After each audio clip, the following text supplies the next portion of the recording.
79వ స్వాతంత్ర దినోత్సవ శుభాకాంక్షలు తెలియజేస్తా ఉన్నాను.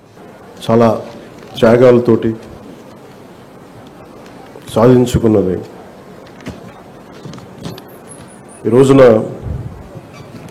గౌరవ ప్రధానమంత్రి శ్రీ నరేంద్ర మోదీ గారి మార్గదర్శకంలో, ముఖ్యమంత్రి శ్రీ నారా చంద్రబాబు నాయుడు గారి నాయకత్వంలో అభివృద్ధి సంక్షేమం సమపాళ్లుగా ముందుకు సాగుతూ ఉంది.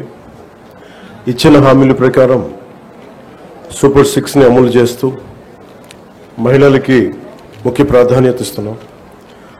రాష్ట్రంలో తల్లికి వందనం పథకం ద్వారా ఈ ఏడాది 67.27 లక్షల తల్లులకి, మాతృమూర్తులకి 8,745 కోట్లు వారి అకౌంట్స్లో జమ చేశాం.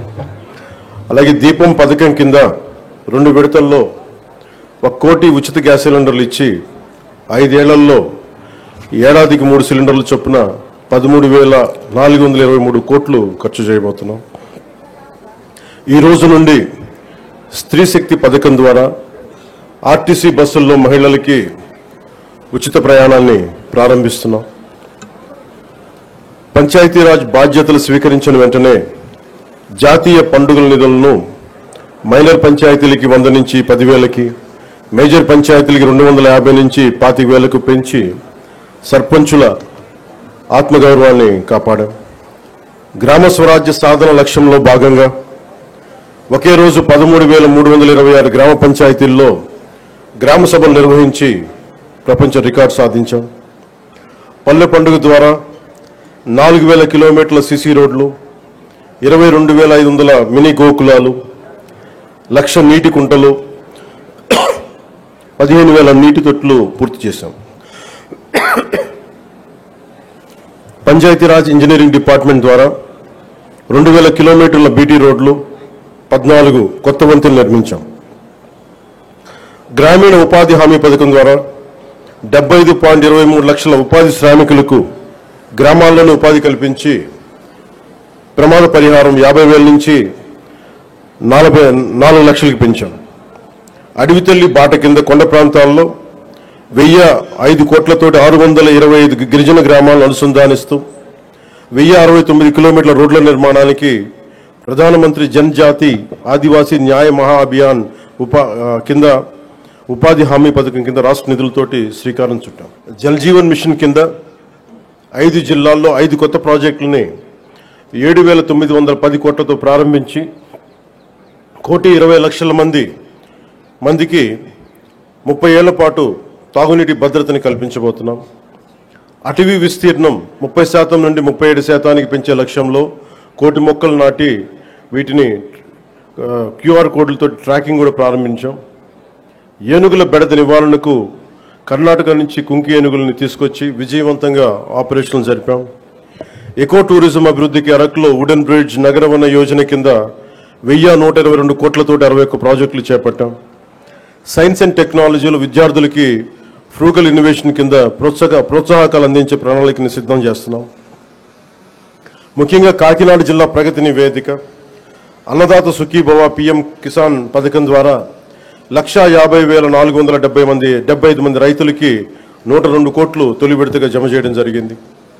స్త్రీ శక్తి పథకం కింద మహిళలకు 187 ప్రత్యేక బస్సుల్లో ఉచిత ఆర్టీసీ ప్రయాణ పథకం ప్రారంభించడం జరుగుతోంది. తల్లికి వందనం పథకం ద్వారా 2,79,312 మంది విద్యార్థుల తల్లులకు ఖాతాలో ఒక్కొక్కరికి 13,000 రూపాయలు జమ చేయడం జరిగింది. అంతర్జాతీయ యోగా దినోత్సవంలో పాల్గొన్న 5,000 మంది యోగా శిక్షకులు, 8 లక్షల ప్రజలకు అభినందనలు తెలియజేస్తున్నాం. 2,69,148 లబ్ధిదారులకు ప్రతి నెల NTR భరోసా పింఛన్ల కింద 116 కోట్లు పంపిణీ చేయడం జరుగుతుంది. ఉపాధి హామీ పథకం ద్వారా 118.46 కోట్ల వేతనాలు, 93.46 కోట్ల మెటీరియల్ ఖర్చుతోటి గ్రామీణ అభివృద్ధి చేయడం జరుగుతూ ఉంది. గత ఏడాది 107 జాబ్ మేళాల ద్వారా 7,000 మందికి మన కాకినాడలో 7,000 మందికి ఉద్యోగాల అవకాశాలు కల్పించడం జరిగింది. ప్రతి అసెంబ్లీ నియోజకవర్గంలో స్కిల్ హబ్, పార్లమెంట్ పరిధిలో JNTU కాకినాడలో స్కిల్ కాలేజ్ ప్రారంభించడం జరిగింది. మాదక ద్రవ్యాల నివారణకు పాఠశాలలు, కళాశాలలు ఈగిల్ క్లబ్లు ఏర్పాటు చేయడం జరిగింది. జల్ జీవన్ మిషన్ ద్వారా 497 కోట్ల వ్యయంతో ఇప్పటి వరకు 506 పనులు పూర్తి చేయడం జరిగింది. రోడ్లు భవనాల శాఖ ద్వారా 27 కోట్లతోటి రహదారులు గోతులు పూడ్చడం జరిగింది. గడిచిన ఏడాదిలో పిఠాపురం నియోజకవర్గంలో 308 కోట్లకు పైగా పనులు చేసి దేశంలోనే మోడల్ నియోజకవర్గంగా దాన్ని తీర్చిదిద్దుబోతున్నాం. వచ్చే 4 ఏళ్లలో మరింత ప్రగతికి కట్టుబడి ఉన్నామని మీ అందరికీ తెలియజేసుకుంటా ఉన్నాం. ఇంత అభివృద్ధిని మనం సాధించగలిగామంటే ప్రతిసారి కొన్ని చీకటి రోజులు వస్తాయి ప్రతి ఒక్కరికి. మన రాష్ట్రంలో 2019 నుంచి 2024 వరకు ఒక డార్క్ డేస్. బ్రిటిష్ వాళ్ళు ఎలా పరిపాలించారో, బ్రిటిష్ వాళ్ళు దేశాన్ని ఎలా కబంధ హస్తాల్లో పెట్టుకున్నారో మన రాష్ట్రం కూడా అలాంటి కబంధ హస్తాలు పెట్టుకున్నప్పుడు స్వాతంత్ర సమరయోధుల స్ఫూర్తితోటి ఒకటే ఎదుర్కొన్నాం. బ్రిటిష్ వాళ్ళు నేర్పించి వెళ్ళిపోయింది మనకి డివైడ్ అండ్ రూల్, మనల్ని విభజించండి పాలించండి అని. కానీ ఎలా మన కూటమి ప్రభుత్వం మన స్వాతంత్ర సమరయోధుల స్ఫూర్తితోటి యునైటెడ్ అండ్ రూల్, కలిసి ఉందాం, కలిసి పాలన చేద్దాం, ఇదే కూటమి ప్రభుత్వం తాలూకు ముఖ్య ఉద్దేశం. ఈ స్ఫూర్తిని మేము స్వాతంత్ర సమరయోధుల పోరాట స్ఫూర్తిని నుంచి మేము తీసుకున్నది. ప్రతి ఒక్కరికి, స్కూల్ పిల్లలకు కానీ పెద్దవాళ్ళకి కానీ ఆగస్టు 15న ఒక ఆనవాయితీగా కాకుండా దీన్ని మనం గుండె లోతుల నుంచి చేసుకోవాల్సిన అవసరం చాలా ఉంది. దీనికి వెనకాల ఎంత కష్టపడ్డారు నేను ట్వీట్ కూడా చేశాను. ఇదే రోజు నిన్న ఆగస్టు 14న లాహోర్ డిక్లరేషన్ సమయంలో దేశ విభజన జరుగుతున్నప్పుడు, కరెక్ట్గా ఒక 9 నెలల ముందు, సంవత్సరం ముందు దేశ విభజన జరుగుతున్నప్పుడు లాహోర్ కూడా పాకిస్తాన్లోకి వెళ్ళిపోద్ది అని తెలియదు ఎవరికి. సడన్గా డిక్లేర్ చేయగానే దానివల్ల అక్కడ ఉన్న ప్రజలు, భారతదేశ ప్రజలందరూ వెళ్ళిపోవాలి ఇక్కడి నుంచి అని చెప్పి మత ప్రాతిపాదికన పంపించేస్తే అది ఎంత దారుణాలు జరిగినాయి అంటే ఆగస్టు 14 వరకు అక్కడ రాత్రికి రాత్రి కొన్ని దశాబ్దాలుగా, కొన్ని శతాబ్దాలుగా వాళ్ళ దేశం, వాళ్ళ ప్రాంతం అనుకున్నది పరాయి దేశం అయిపోయి అక్కడి నుంచి పారిపోయి ప్రాణాలను అరచేతులు పెట్టుకొని రావాల్సి వచ్చిన పరిస్థితులు. అలాంటి పరిస్థితులను ఒకవైపు పంజాబ్లో మహిళలు సామూహిక మానభంగాలు గురవుతూ చాలా నిర్దాక్షిణ్యమైన పరిస్థితుల్లో ఉండి, అంటే మన స్వాతంత్రం చాలా తేలిక సంపాదించుకున్నాం, కేవలం ఏమంటే అహింసా విధానాల ద్వారా మనం సంపాదించుకున్నాం అంటాం. కానీ వాస్తవానికి మన స్వాతంత్రం రావడానికి చాలా హింస జరిగింది. మనం ఎంచుకున్నది ప్రప్రథమంగా అహింస విధానాలు కావచ్చేమో కానీ దేశాన్ని నుంచి విడిపోవాలనుకున్న వాళ్ళు మటుకు హింసనే నమ్మారు. అది ఈ రోజుకి, దేశ విభజన జరిగినప్పటి నుంచి ఈ రోజు మన ఆపరేషన్ సింధూర్ దాకా మత ప్రాతిపాదికన హింస జరుగుతూనే ఉంది. ఎక్కడ కూడా భారతదేశం తన లౌకిక విధానాన్ని ఎప్పుడు మర్చిపోలేదు.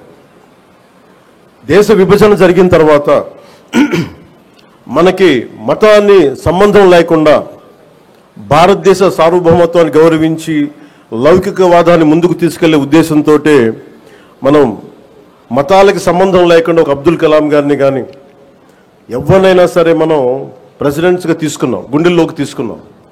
కానీ ఇది పాకిస్తాన్లో లేదు. పాకిస్తాన్లో ఎవరిని కూడా ఒక హిందూ క్రికెటర్ కానీ ఉంటే వాళ్ళు వెళ్ళిపోయే విధానం కానీ, అలాగే ఒక హిందూ ఒక బలమైన స్థానాల్లో కనిపించే నాయకులు కానీ ఎక్కడ కనిపించరు.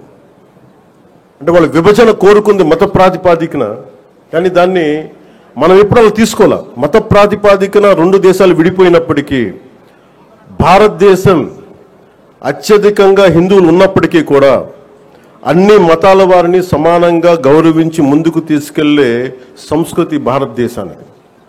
దీనికి లౌకికం విధానం అనేది ఈ సంస్కృతిలో ఉన్నది.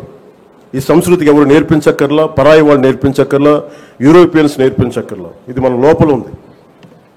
ఈ స్ఫూర్తిని మనందరం ముందుకు తీసుకెళ్ళాలి. అలాగే ముఖ్యంగా మహిళలకి త్యాగాలకి చాలా పెద్ద పీట వేయాలి అనేది మనస్ఫూర్తిగా మేము ముందుకు తీసుకెళ్తాం. అలాగే మనం ఇందాక మీకు ప్రారంభించి చెప్పినప్పుడు ఈ అభివృద్ధి కానీ సూపర్ 6 కానీ పెట్టుబడులు కానీ ఇవన్నీ రావాలి అంటే లా అండ్ ఆర్డర్ చాలా బలంగా ఉండాలి. లా అండ్ ఆర్డర్ బలంగా లేకపోతే వచ్చే దుస్థితి కానీ పెట్టుబడులు రావు. ఉదాహరణకి ఉత్తరప్రదేశ్లో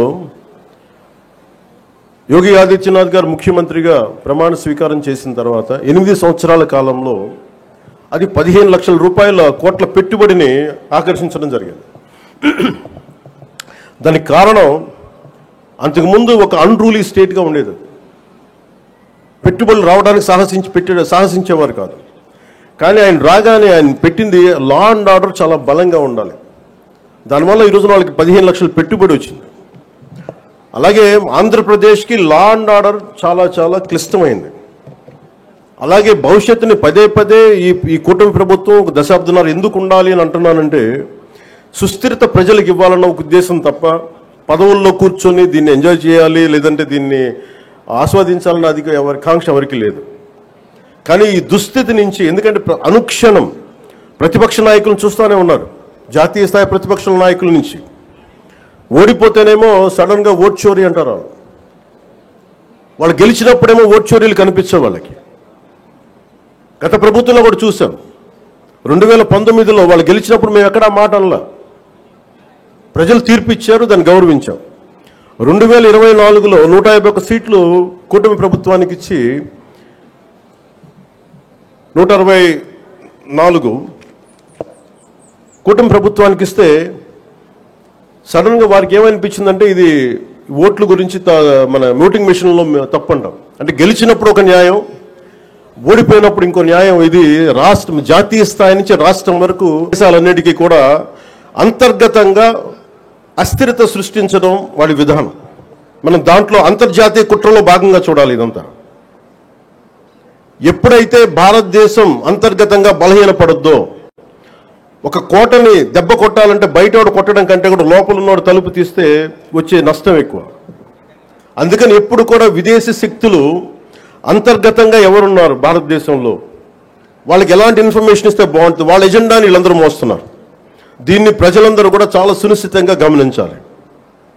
ఇదేమైపోతుంటే ఒక్కసారి వాళ్ళని లోపలికి రానిచ్చామా, మీరు 2019, 2024 చూశారు. రోడ్డు మీదకి రావాలంటే భయాలు వచ్చినాయి ఒక్కొక్కళ్ళకి. ఈ రోజున కూటమి ప్రభుత్వాన్ని తిట్టడానికి ఎవరు ఇబ్బంది పట్టట్లా. దేనికంటే ఇది ప్రజాస్వామ్యం, దీన్ని గౌరవించడానికి ప్రతి ఒక్కరికి మాట చెప్పేది. మీరు ఒక బాధ్యతగా మాట్లాడాలి, సద్విమర్శ సంపూర్ణంగా స్వీకరించే పరిస్థితులు ఉన్నాయి. కానీ గత ప్రభుత్వంలో చూస్తే విమర్శ చేయడానికి భయపడేవాళ్ళు, పోలీస్ అధికారులు డ్యూటీ చేయడానికి భయపడేవాళ్ళు, అధికారులు ఎనీ సివిల్ డిపార్ట్మెంట్స్ ప్రతి ఒక్కరు కూడా భయపడేవాళ్ళు. అడ్డగోలుగా దోచేసుకున్నారు. ఇవన్నీ కూడా విదేశీ శక్తులకి ఇది ఆలవాలం అయిపోద్ది. వారికి కనుసైగలు వీళ్ళందరూ మెలుగుతున్నారు. వీళ్ళందరూ అలా చూడాలి దీన్ని.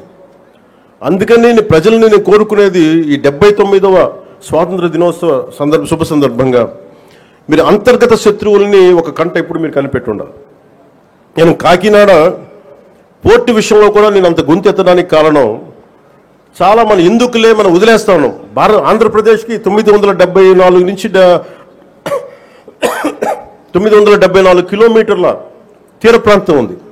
ఇది మన పెట్టుబడులకి చాలా మంచిది. కానీ అది ఒక్కసారి మనం సరిగ్గా లేకపోతే అది బలహీనత కూడా అయిపోతుంది.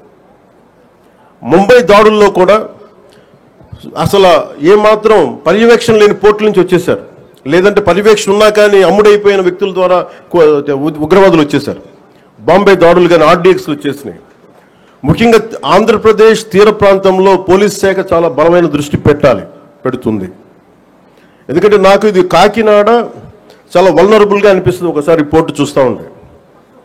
కలెక్టర్ గారికి తెలుసు, SP గారికి తెలుసు, రాష్ట్ర DGP గారికి తెలుసు. ఇక్కడ విపరీతంగా డీజిల్ అక్రమ రవాణాలు జరుగుతూ ఉంటాయి. దీన్ని చాలా బలంగా ఎదుర్కోవాల్సిన అవసరం ఉంది. ఓన్లీ బియ్యమే కదా, డీజిలే కదా అని మనం వదిలేస్తే ఒకసారి దోపిడీ, ఒకసారి స్మగ్లింగ్ అలవాటైన వాళ్ళకి బయట నుంచి వెపన్స్ వచ్చే అవకాశాలు ఉంటాయి, బాంబులు తీసుకొచ్చే అవకాశాలు ఉంటాయి. వీటన్నిటినీ కూడా ఒక చాలా ఏమరపాటుగా ప్రతి ఒక్కళ్ళు ఉండాలి. సో అందుకని దీన్ని భారతదేశం మా కమిట్మెంట్, కూటమి ప్రభుత్వం నారా చంద్రబాబు నాయుడు గారి నాయకత్వంలోని కూటమి ప్రభుత్వం చాలా స్పష్టంగా లా అండ్ ఆర్డర్ మీద, దేశం తాలూకు సుస్థిరత మీద మాకు చాలా సమగ్రమైన అవగాహన ఉంది. ఎక్కడ కూడా కరప్షన్ ఉన్న చోట ఆటోమేటిక్గా దేశం బలహీనపడుద్ది. అలాంటి పరిస్థితుల్లో లేకుండా ఉండాలని మేము సాయశక్తుల ప్రయత్నం చేస్తాం. వాటన్నిటికంటే కూడా ప్రజలు నేను కోరుకునేది, మీరు ఎరుకుతో ఉన్నంత కాలం డెమోక్రసీ ఈజ్ ఎటర్నల్ విజిలెన్స్ అంటే మీరు నిరంతర పహారా కాసే తప్ప ప్రజాస్వామ్యం బలపడదు. అందుకని మీరందరూ నిరంతరమైన విజిలెన్స్తో ఉండాలి, నిరంతరం ఇప్పుడు ఒక పహారా మనస్తత్వంతో ఉండాలి అనేది నేను మీ అందరికీ కోరుకుంటా ఉన్నాను. అంటే ఇవన్నీ మనం ఎక్కడో కాశ్మీర్లో జరిగిన ఇష్యూస్ మనకేంటి అనుకుంటే, ఆపరేషన్ సింధూర్ మన వైజాగ్లోను, మన కావల్లో, నెల్లూరు జిల్లా కావల్లోనూ ఉగ్రవాదులు చాలా దారుణంగా కాల్చి చంపేశారు. దానికి బిఫిటింగ్ రిప్లై ఇచ్చాం, చాలా బలమైన రిప్లై ఇచ్చాం. కానీ మనం పెట్టుకోవాల్సింది, మన లోపల ఉన్న దేశాన్ని సుస్థిరతని దెబ్బతీసే ప్రతి ఒక్క వ్యక్తిని కూడా మనం దృష్టి పెట్టాలి, దృష్టి సారించాలి. ఇది ప్రతిసారి ప్రభుత్వం, పోలీస్ అధికారులు అనే కంటే కూడా ప్రతి ఒక్క పౌరుడి బాధ్యత ఇది. నేను నా వంతు బాధ్యతను నిర్వర్తిస్తున్నాను. అలాగే ప్రతి ఒక్కరు కూడా మీ వంతు బాధ్యతని నిర్వర్తించాల్సిందిగా మనస్ఫూర్తిగా నేను కోరుకుంటా ఉన్నాను. మీ అందరికీ కూడా మరోమారు మనస్ఫూర్తిగా మీ అందరికీ ధన్యవాదాలు తెలుపుకుంటూ, ఈ 79వ స్వాతంత్ర దినోత్సవ సందర్భంగా మరోమారు మీ అందరికీ శుభాకాంక్షలు తెలియజేసుకుంటూ సెలవు తీసుకున్నాను. జై Hind. Samman got to IC, RSA, BV Satyanarayana, reaching the saluting base to submit the final report to the chief guest of the day.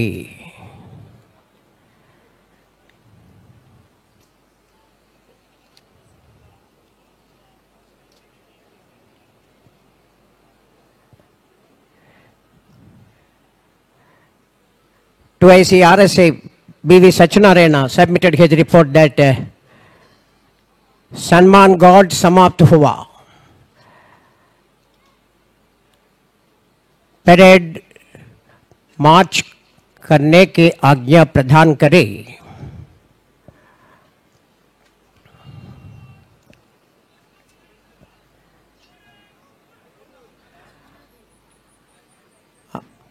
RSA Satyanarayana commanded the parade for the march past. Tableaus రెడీగా ఉండాలండి. టాబ్లూస్ start అవ్వాలి.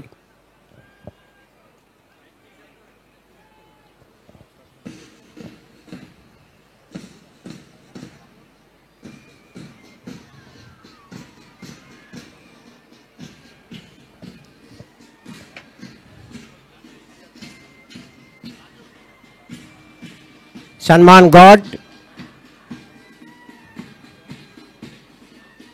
గౌరవ వందనాన్ని సమర్పించడానికి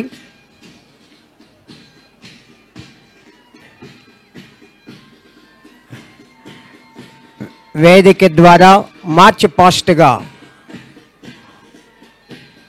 contingents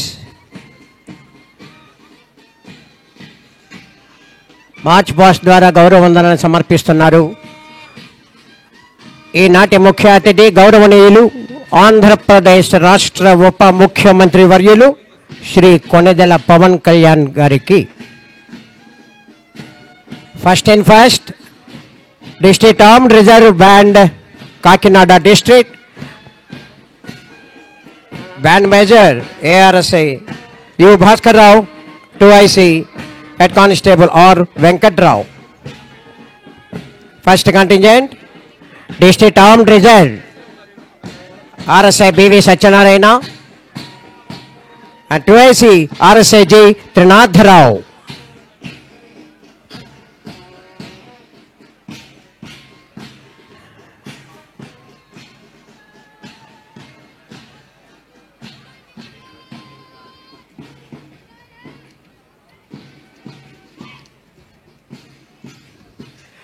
Andhra Girls Battalion.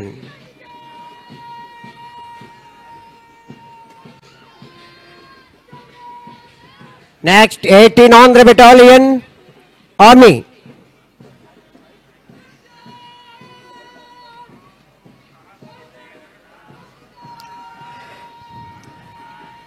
Six Andhra Naval Unit. All 4 wings under comes to Kakinada Group. Last but not least, 9 Andhra Air Squadron Technical NCC Kakinada Group.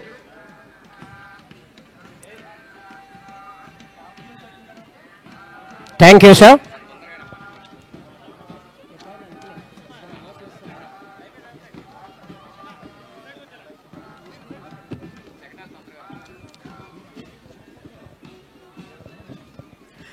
శకటాల వరుస క్రమం ముందుగా అన్నవరం దేవస్థానం విచ్చేయుచున్నది.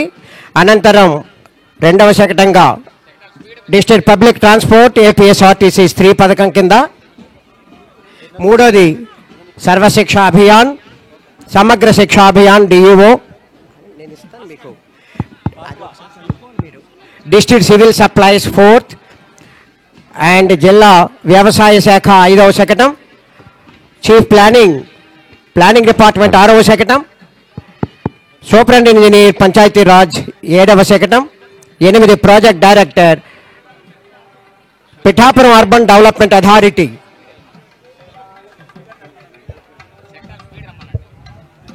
స్పీడ్గా రావాలండి శకటాలు. సత్యనారాయణం దేవం వందేహం కామదం ప్రభుం లీలా వితతం విశ్వం ఏన తస్మై నమో నమః అంటూ శ్రీ హరిహర హిరణ్య గర్భ త్రిమూర్త్యాత్మక శ్రీ వీరవెంకట సత్యనారాయణ స్వామి వారి శకటం ముందుగా వస్తోంది. శకటం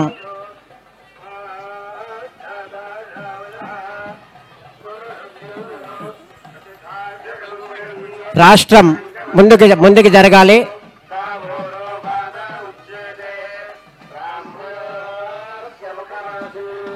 శకటం ముందుకి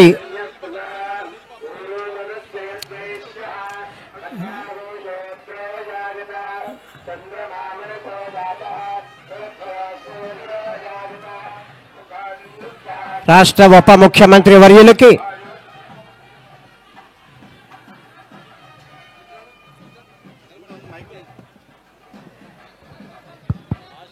దిశాలతో సత్కరించి ఆశీర్వచనం అందజేశారు.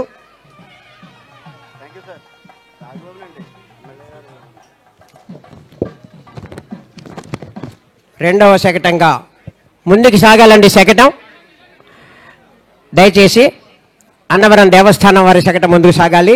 2 స్త్రీ శక్తి పథకంగా APSRTC district public transport APSRTC వారి స్త్రీ శక్తి పథకం శకటం సూపర్ 6 పథకంలో భాగంగా ఆంధ్రప్రదేశ్ రాష్ట్ర ప్రభుత్వం మహిళలకు రాష్ట్రంలో ఉచిత బస్సు పథకాన్ని ప్రతిష్టాత్మకంగా ఆగస్టు 15, 2025 నుంచి ప్రవేశపెడుతుంది. ఈ పథకాన్ని గౌరవ ముఖ్యమంత్రి వర్యులు, గౌరవ ఉప ముఖ్యమంత్రి వర్యులు విజయవాడలో సాయంత్రం 5 గంటలకు లాంఛనంగా ప్రారంభిస్తారు. ఈ పథకం పేరు స్త్రీ శక్తి. కాకినాడ జిల్లాలో ఉన్న 3 ఆర్టీసీ డిపోల నుంచి 177 బస్సులు ఈ పథకంలో భాగంగా మహిళలకు ఉచిత బస్సు ప్రయాణం కల్పించబడుతుంది. వీటిలో పల్లె వెలుగు 136, అల్ట్రా పల్లె వెలుగు 39 బస్సులు మరియు ఎక్స్ప్రెస్లు 2. ప్రస్తుతం జిల్లాలో 30,000 మంది మహిళలు ప్రయాణిస్తారు. ఉచిత బస్సు ప్రయాణం ద్వారా బస్సులో ప్రయాణించే మహిళల సంఖ్య 45,000కు పెరిగే అవకాశం ఉంది. ఏపీఎస్ఆర్టీసీ కాకినాడ జిల్లా వారు స్వాతంత్ర దినోత్సవంలో భాగంగా స్త్రీ శక్తి పథకాన్ని వివరిస్తూ శకటం ఏర్పాటు చేస్తున్నారు. తదుపరి మన ముందుకు వస్తోంది సమగ్ర శిక్ష విద్యాశాఖ కాకినాడ జిల్లా. కార్పొరేట్ సంస్థల భవనాలను తలదన్నేలా మన సర్కారు బడి ముఖ చిత్రంతో చదువుల తల్లి సరస్వతీదేవికి ప్రతిరూపంగా చక్కగా ముస్తాబై నరాన దేశభక్తిని నింపుకొని జాతీయ జెండాను శశిభూషణంగా ధరించుకొని అబ్బురపరిచే విజయాలెన్నో తనలో ఇముడ్చుకొని విజయ గర్వంతో ముందుకొచ్చింది కాకినాడ జిల్లా సమగ్ర శిక్ష మరియు విద్యాశాఖ వారి శకటం. భవిష్యత్ తరాలకు అందించగలిగే గొప్ప బహుమతి ఏదైనా ఉందంటే అది విద్య మాత్రమేనని, అలాంటి విద్య పేదరికం కారణంగా ఏ పిల్లవాడికి దూరం కాకూడదనే లక్ష్యంతో తమ పిల్లల చదువులు కొనసాగించడానికి తల్లికి ఆర్థిక చేయూత అందించాలనే ప్రధాన ఉద్దేశ్యంతో సూపర్ 6 హామీలలో ఒకటిగా మన ఆంధ్రప్రదేశ్ రాష్ట్ర ప్రభుత్వం ప్రతిష్టాత్మకంగా ప్రవేశపెట్టిన తల్లికి వందనం పథకం ద్వారా అర్హులైన ప్రతి విద్యార్థికి అనగా కుటుంబంలో ఎంతమంది పిల్లలుంటే అంతమంది పిల్లలకు ఏటా 15,000 రూపాయల ఆర్థిక సహాయాన్ని అందిస్తున్న దృశ్యం మనకు మన కళ్ళకు కట్టినట్లు ఆవిష్కరిస్తుంది విద్యాశాఖ శకటం ముందుకు సాగాలి. ఈ సంవత్సరం జూలై 5వ తారీఖున జరిగిన మన మెగా పేరెంట్స్ టీచర్ మీటింగ్ 2.0లో మన జిల్లా నుండి 1859 పాఠశాలల్లో తల్లిదండ్రులు, విద్యార్థులు, ఉపాధ్యాయులు మరియు ఇతరులు 5,38,339 మంది పాల్గొని mega PTM 2.0 Guinness book of world record ముందుకు సాగాలి. తరువాత శకటం డిస్ట్రిక్ట్ సివిల్ సప్లై. జిల్లాలో ప్రజా పంపిణీ వ్యవస్థ ద్వారా ప్రస్తుతం 1060 చౌక ధరల దుకాణాల ద్వారా దారిద్ర్య రేఖకు దిగువన ఉన్న 6,41,136 బియ్యం కార్డుల దారులకు జాతీయ ఆహార భద్రత కూడా ఈ చట్టం 2013 క్రింద కార్డులో గల ప్రతి మనిషికి 5 కేజీల చొప్పున ఉచిత బియ్యాన్ని ఇస్తోంది. అంత్యోదయ అన్న యోజన పథకం క్రింద 21,910 మంది కుటుంబాలకు ఈ కార్డు ద్వారా 35 కేజీల బియ్యాన్ని సప్లై చేస్తోంది. కార్డులో గల సభ్యులతో నిమిత్తం లేకుండా బియ్యం ఉచితంగా పంపిణీ చేయబడుతుంది. వీరికి ప్రతి నెల పంచదార 1 కేజీ చొప్పున 13 రూపాయల 50 పైసలకు మరియు ఇతర BPL కార్డుదారులకు 1/2 కేజీ 17 రూపాయల చొప్పున పంపిణీ చేయడం జరుగుతుంది. ప్రజా పంపిణీ వ్యవస్థలో మునుపెన్నడూ లేని విధంగా నాణ్యమైన, మెరుగైన, బలవర్ధకమైన ఫోర్టిఫైడ్ బియ్యాన్ని ఈ కార్డు ద్వారా సప్లై చేయబడుతోంది. తదుపరి వ్యవసాయ శాఖ శకటం. అన్నదాత సుఖీభవ పథకం. ఆంధ్రప్రదేశ్లో అన్నదాత సుఖీభవ, PM కిసాన్ పథకాలను సంయుక్తంగా అమలు చేయాలని రాష్ట్ర ప్రభుత్వం నిర్ణయించింది. తద్వారా ఏడాదికి 20,000ను రైతుల ఖాతాల్లో వేయనుంది. అన్నదాత సుఖీభవ, PM కిసాన్ పథకం కింద తొలి విడతలో 7,000, రెండో విడతలో 7,000, మూడో విడతలో 6,000. ఈ సంవత్సరం మొదటి విడతగా కాకినాడ జిల్లాలో 1,50,475 రైతులకు గాను 101.97 కోట్ల సొమ్ము జమ చేశారు.